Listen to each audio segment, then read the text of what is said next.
Hey guys, welcome back to another Chess Blitzer video where today we're going to be analyzing my most recent game because guys, I have now hit the 1900 rating on chess.com. Before we start this analysis, make sure you like and subscribe the video and comment down below what you thought of the game. Now, the game started with me playing black and my opponent played e4. After this, I responded with my Sicilian, and after knight c3, knight c6, bishop b5, and knight d4, we now have the beginning of the closed Sicilian. In this position, my opponent played knight f3, and this is when I made the first mini mistake. I played the move knight takes b5, and the reason this is a mistake is because after knight takes b5, white all of a sudden has two pieces, whereas I don't. I have 0 pieces developed, and white can easily take the initiative with a move like d4. In this game, what I should have played is probably g6, going for bishop f7 or g7 to defend the knight. Otherwise, I could have just played knight c6 and the game goes on. However, I played knight takes b5 and knight f6 attacking the e4 pawn. And this is when my opponent starts to misplay this position a bit. In this position, my opponent has to attack me with moves like e5 and d4, and instead, my opponent opts for moves like d3, castles, and rook b1, a move that doesn't really have much of a purpose. What black needs to do in this position is castle and play a move like d5 to take the center.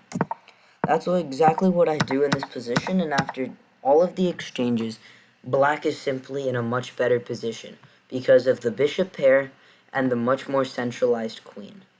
Right now, black has two threats. One is being the a2 pawn, and the other is playing bishop g4 to attack this knight on f3.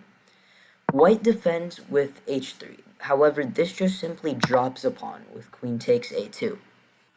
In this position, white plays bishop e3, a dual-purpose move with the threat to attack this pawn and also defend his rook. However, I simply slide my queen back, and in this position, I'm up a pawn. Rook e1 is played, and the idea here is to try and get this bishop out of the way and start attacking my one weakness in this position. And that's why in this position, I make a move that's known as a prophylaxis, where you anticipate your opponent's threat. I understand what white's idea is here, and because of this, I play the move e6. My plan in this position is to go b6 and bishop to b7, with a soon attack on his king. However, before this, if I eliminate all of white's counterplay, I can proceed with my plan without having to worry about what white's doing.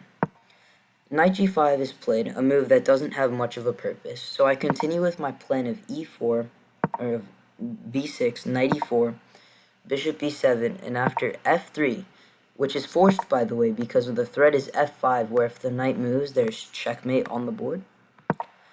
I played rook a d8, and after queen d2, I decided to go for some simplification with bishop to d4.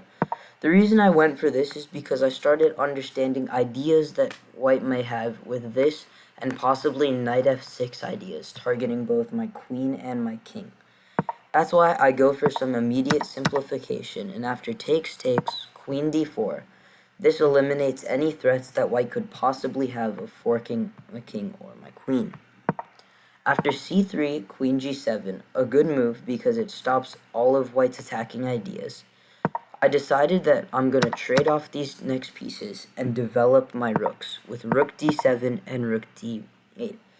In this position, if you look at it objectively, I'm just simply up a pawn, and white's the one with the major weakness in the position.